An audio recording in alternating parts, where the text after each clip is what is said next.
This is Claudia's very first time eating spaghetti.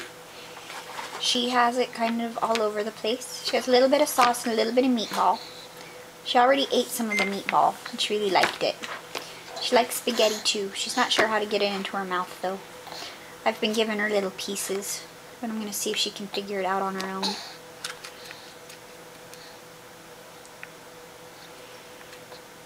Oh, she's got the meatball. What are you going to do with it?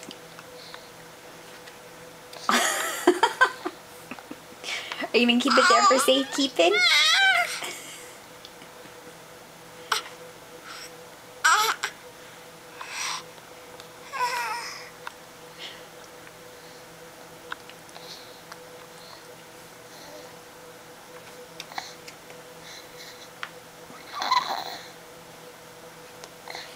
Oh, yep, there's the sauce.